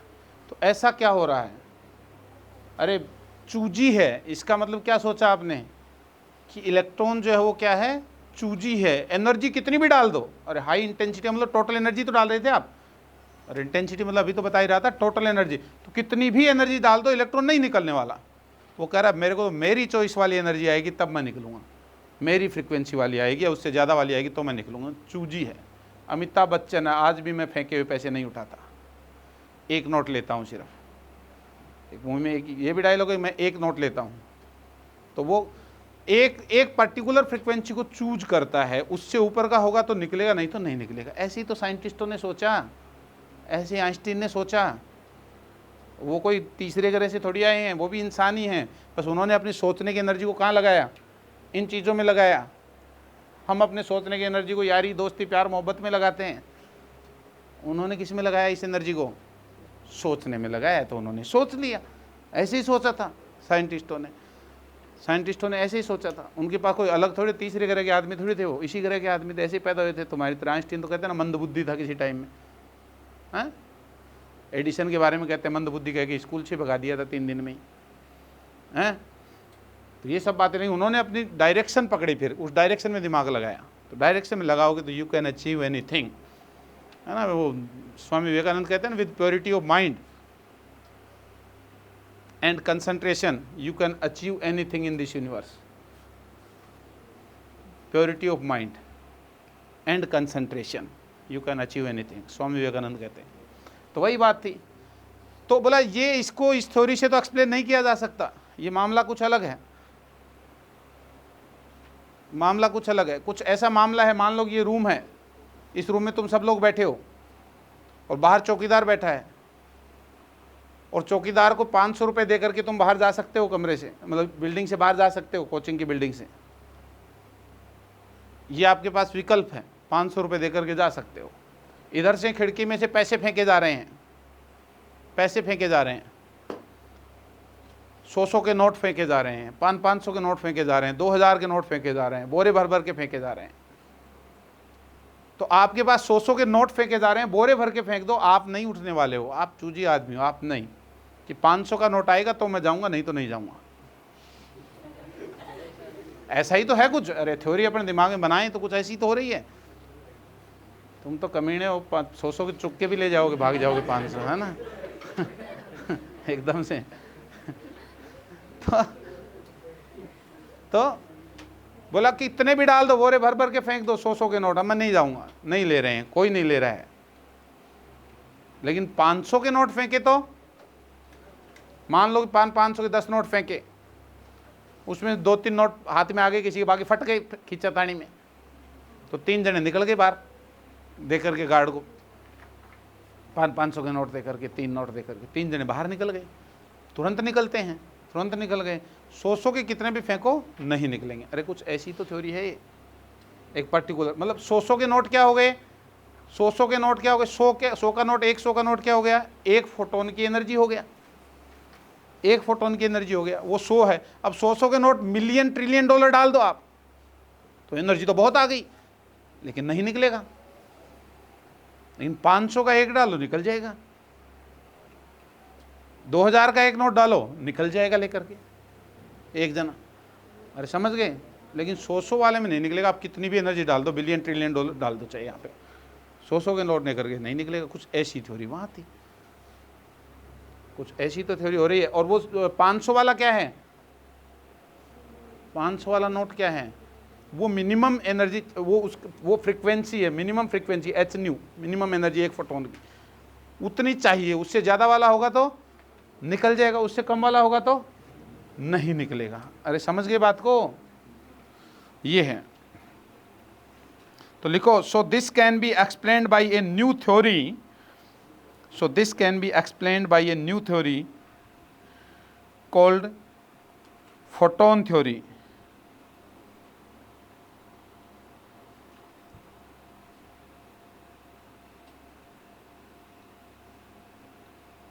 So this can be explained by a new theory called photon theory. इसका मेन पोस्टुलेट क्या है? अरे बेसलाइन क्या है इसकी?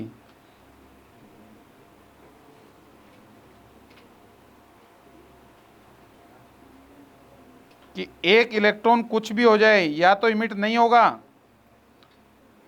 और ज़्यादा से ज़्यादा होगा तो क्या करेगा? एक इलेक्ट्रॉन एक फोटोन को, अरे एक नोट को एक जना लेके जा सकता है। 2000 का नोट फेंका तो ये नहीं कि 2000 के साथ 4 जने निकल गए। 2000 का नोट एक जना लिया और वो निकल गया, ठीक है। तो एक गिरेगा, उसको एक लेगा, और वो लेने की उसकी कैपेसिटी के अंदर है, उसकी जो चॉइस है उसके अंदर है, तो वो निकल जाएगा, नहीं तो नहीं निकलेगा। तो there is 1-to-1 interaction. Interaction कैसा होगा? 1-to-1। उस फोटोन की एनर्जी उस इलेक्ट्रॉन को चाहिए, उससे ज़्यादा है तो निकल जाएगा, लेकिन उससे कम है तो नहीं निकलेगा। और एक ही निकलेगा, ये नहीं कि साझा करके 4 निकल गए, ठीक है। 1-to-1 इंटरेक्शन है, ये है। तो लिखिए, any electron in the metal, any electron in the metal will absorb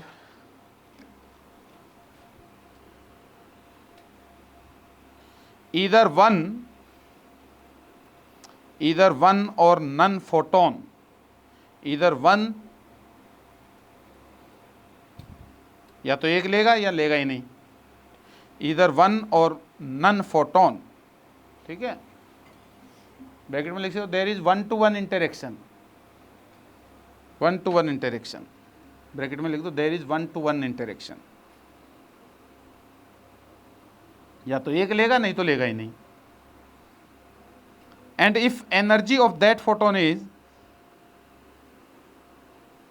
and if energy of that photon is more than work function, more than work function, जो ले लिया उसकी एनर्जी वर्क फंक्शन से ज़्यादा है, more than work function, photo emission will take place.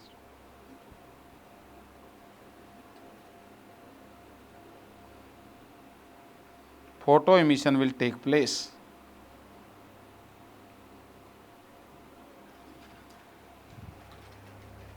क्या कहा? कि if H nu is greater than 5, तो क्या होगा? अरे फोटोन की एनर्जी वर्क फंक्शन, जो मिनिमम एनर्जी चाहिए ना इजेक्ट आउट होने के लिए इलेक्ट्रॉन को, उससे ज़्यादा है तो तुरंत निकल जाएगा, तुरंत निकल जाएगा। ज़्यादा है, बराबर है तो भी निकल जाएगा। तो न्यू जो है वो बड़ा है, बराबर है किससे? 5/h से, तो तुरंत बाहर निकल जाएगी। ये पर्टिकुलर फ्रिक्वेंसी की बात कर रहा हूँ, ये है वो नॉट 500 वाला। अरे समझ गए एच न्यू। तो ये जो 5/h है, इसको हमने एक नया नाम दिया, न्यू नॉट। एक नया नाम दिया, न्यू नॉट। क्या बोला इसको? थ्रेशहोल्ड फ्रीक्वेंसी, थ्रेशहोल्ड फ्रीक्वेंसी, ये नाम दिया न्यू नॉट। ये एक इंपॉर्टेंट टर्म आई है अब यहाँ पे, थ्रेशहोल्ड फ्रीक्वेंसी। इतनी फ्रीक्वेंसी का तो चाहिए ही चाहिए, h/5। तो लिखिए, if nu is less than nu not, अरे साइंटिफिक वर्डिक्ट क्या है? साइंटिफिक भाषा में क्या बोलेंगे? If nu is less than nu not, then whatever the intensity, then whatever the intensity is there, then whatever the intensity is there, nothing will happen, nothing will happen, nothing will happen. And if new is greater than nu not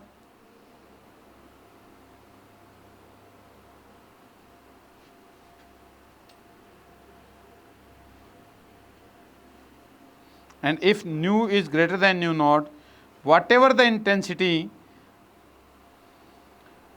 intensity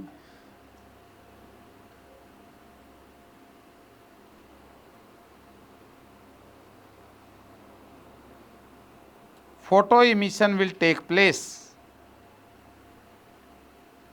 Photo emission will take place.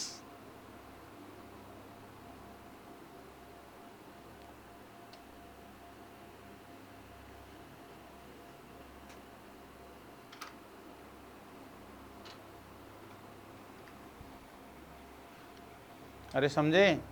तो इसको explain करने के लिए हमें किसके साथ आना पड़ा कि फोटोन एग्जिस्ट करते होंगे, उन फोटोन्स की एनर्जी, एक फोटोन की एनर्जी कितनी है, एच न्यू है, फोटोन्स का एग्जिस्टेंस होगा। तो ये दूसरी थ्योरी आई फोटोन के प्रमाण देने के लिए।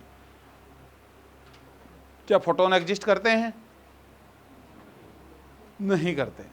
लेकिन अब पीछे एक थ्योरी आई थी एक्सप्लेन करने के लिए, इलेक्ट्रोमैग्नेटिक वेव वाली, अरे मैंने बताई थी ना, ये शुरू किया तभी। तो वो एक, उसके लिए क्या चाहिए था एक्सप्लेनेशन, कंजर्वेशन ऑफ मोमेंटम और एनर्जी के लिए किसकी ज़रूरत थी, फोटोन्स की फॉर्म में बताना पड़ा एनर्जी को, वहाँ चाहिए था। अब यहाँ फिर से एक और थ्योरी आ गई कि इस घटनाक्रम को भी किससे एक्सप्लेन किया जा सकता है, फोटोन से एक्सप्लेन किया जा सकता है। तो ऐसे 10 घटनाएँ आएंगी, 50 घटनाएँ आएंगी आपके सामने, तो आपके दिमाग में तय हो जाएगा कि फोटोन होता ही है, पढ़ा तो था, वहाँ भी था, वहाँ भी था, वहाँ भी था, फोटोन तो है ही। और हो सकता है 100-200 साल बाद ये कहेंगे फोटोन तो है ही, क्या बात कर रहे हो, फोटोन कैसे नहीं, फोटोन तो होता ही है। अरे है कि नहीं? लेकिन फोटोन एक हाइपोथेटिकल चीज़ है, समझ रहे हो बात को? हैं, ये है, दिमाग में बैठ जाता है बार बार परसेप्शन करने से, उसको पुख्ता प्रमाणिकता मिलती जाती है। एक थ्योरी और आती है और प्रमाणिकता मिलेगी, एक थ्योरी और आएगी और प्रमाणिकता मिलेगी। फोटोन तो है ही, पढ़ा है हमने, वहाँ भी पढ़ा था, यहाँ भी पढ़ा है, वहाँ भी पढ़ा था। लिखो, तो एक बार फ्रीक्वेंसी ज़्यादा हो गई तो क्या हो जाएगा भैया, फिर ज़्यादा फ्रीक्वेंसी जितने डालोगे उतने बच्चे बाहर जाएंगे। अरे है कि नहीं? 500 के 2-2 हज़ार के नोट ज़्यादा डालोगे उतने बच्चे बाहर चले जाएंगे। अब लिखो, if nu is greater than nu not, nu is greater than nu not, then intensity has some usefulness. If nu is greater than nu not, अरे न्यू नॉट से ज़्यादा हो गया तब इंटेंसिटी का मायना है। अब डालो बोला भर के, 1 बिलियन डालो, सब भाग जाएंगे। Nu is greater than nu not, then intensity has some usefulness. उससे पहले इंटेंसिटी का कोई यूज है क्या? नहीं निकलेगा, कितने बोरे भर के डाल दो। लेकिन उस फ्रिक्वेंसी ज़्यादा के डालोगे तो निकलेगा, तो यूज हो जाए, तो इंटेंसिटी रोल करने लग जाएगी। फिर 10 नोट डालोगे तो 10 बच्चे बाहर जाएंगे, 100 नोट डालोगे तो 100 बच्चे बाहर निकल जाएंगे। ठीक है? एवरी मेटल सरफेस हैज, लिखिए एक अलग line, every metal surface has photo sensitivity. अरे फोटो सेंसिटिविटी मतलब कितने इलेक्ट्रॉन निकलेंगे, कितना डालोगे तो sensitivity. Every metal surface has photo sensitivity, bracket में लिख दो, in order of ppm, in order of ppm, photo sensitivity.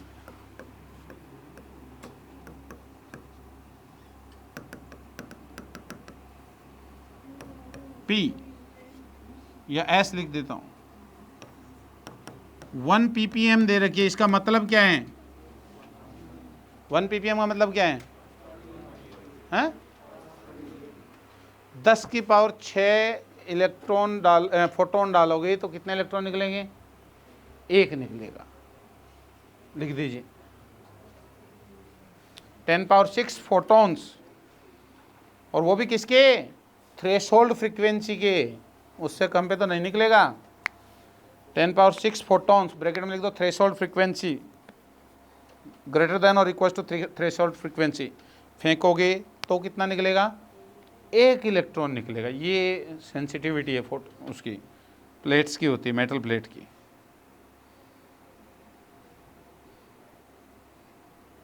अरे वो बोलेगा कि फोटो सेंसिटिविटी 3% है, तो इसका मतलब 100 फेंकोगे तो कितने निकलेंगे? 3 निकलेंगे।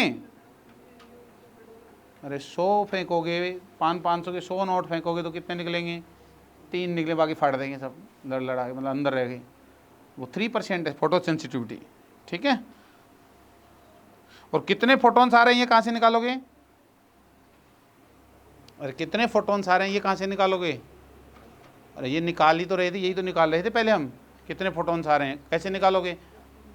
I × A upon H/λ। आई ये टोटल एनर्जी है, H/λ का भाग दे दिया तो कितने फोटोन आ रहे हैं हमें निकालना आता है। अब उसमें 3%, 2% जो भी सेंसिटिविटी है उतने उस हिसाब से निकलते चले जाएंगे, इसको याद रखिएगा, ठीक है। आज इतना ही लेते हैं, थैंक यू।